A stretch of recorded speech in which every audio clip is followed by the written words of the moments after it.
Si vous êtes parent, cette vidéo vous concerne. Dans cette vidéo, nous allons comprendre pourquoi la prévention et le suivi adapté à chaque membre de votre famille sont des piliers de votre bien-être. On en parle. Alors, pour les familles qui ont déjà des enfants, il y a une stratégie simple. Vous savez, la plupart des parents courent et commencent par aller dans tous les sens uniquement lorsque les enfants chauffent. Les enfants commencent par faire la fièvre, les enfants commencent par vomir, les enfants commencent par peut-être se coucher par-ci, par-là, sont tous fatigués ou bien même encore, ces enfants, à un moment de la journée, tombent ou bien perdent connaissance.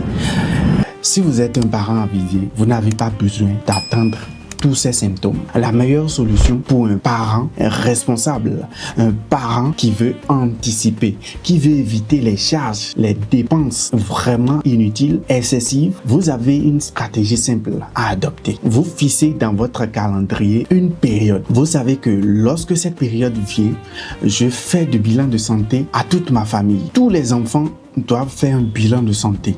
Ça veut dire que vous avez un délai, une date qui est fixée chez vous. Et vous savez que cette date est prévue spécialement, sauf si quelqu'un est tombé malade de façon imprévue. Vous vous levez de façon volontaire pour aller ou bien dans un laboratoire, dans un centre de santé pour pouvoir effectuer un bilan de santé à vos enfants.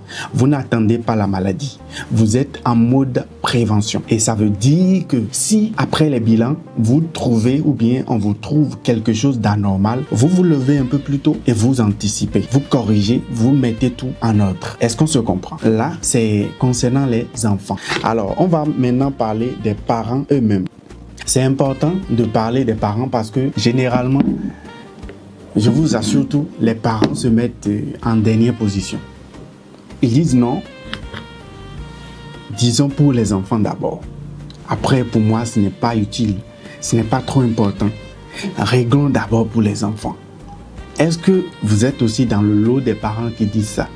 Je ne veux pas dire que les parents qui ne disent pas ça sont des parents irresponsables. Non, c'est une marque de responsabilité, si je me permets de le dire. Mais il y a quelque chose qui cloche lorsque vous agissez comme ça. Vous ne pouvez pas prétendre ou bien vouloir prendre soin d'une communauté, d'un groupe de personnes pendant que vous-même, vous ne prévoyez même pas un plan pour pouvoir rester debout pour jouer ce rôle. Imaginez un peu si demain vous tombez.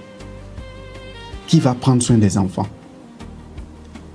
Imaginez un peu que demain, vous n'avez plus vos membres qui sont fonctionnels. Qui va se lever, travailler et nourrir ses enfants, scolariser ses enfants que vous aimez et que vous chérissez si tant? Qui va prendre soin de ces enfants?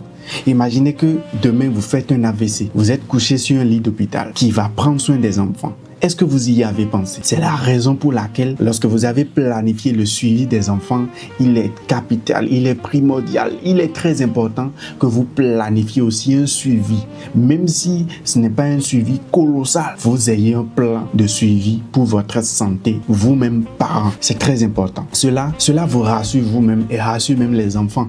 Un enfant qui voit son papa ou bien sa maman toujours fatigué, toujours dans tous les états, lui-même, celui qui on est en train de dépenser de l'argent va commencer par stresser, va commencer par s'inquiéter pour la santé de ses parents. Et pour un enfant qui réfléchit beaucoup, il va commencer par s'imaginer des choses. Et si demain papa s'en allait? Et si demain maman s'en allait? Comment est-ce que je fais? Voilà l'état de papa, voilà l'état de maman.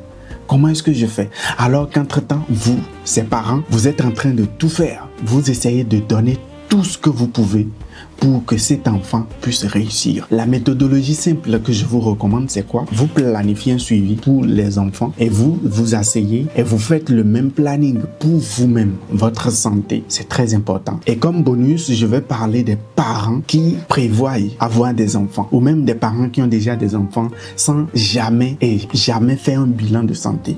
Vous êtes un parent et vous êtes en couple, vous avez des enfants et vous ne connaissez pas votre groupe sanguin, votre électrophorèse.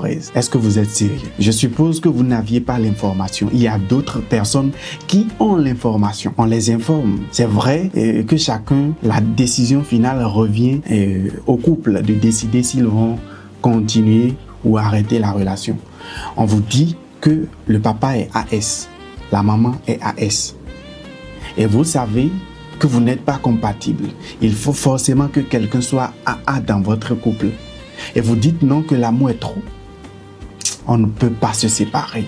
Avec tout ce qu'on a fait là, avec tout notre parcours, tout notre palmarès, on ne peut pas se séparer comme ça. Ah, je l'aime trop. Ok, tu l'aimes trop. Écoute, si je me mets à te déballer tout ce que ces parents qui n'avaient pas l'information et qui sont dans cette condition actuellement, tout ce que ces parents traversent, le stress, la charge mentale de ça, lorsque vous avez un enfant SS, lorsque vous avez un enfant SC, le stress de ça, les dépenses de ça, si on t'explique, tu ne vas pas comprendre. Tu l'aimes trop. Fais un tour dans les centres de santé qui prennent en charge les personnes qui souffrent de la drépanocytose. Fais un tour et renseigne-toi. Tu sauras si l'amour est trop ou bien si tu veux infliger cette souffrance à ces enfants qui vont naître demain. Prenez soin de vous. Vous pouvez nous contacter pour avoir plus d'informations. N'oubliez surtout pas que prévenir vaut toujours mieux que guérir.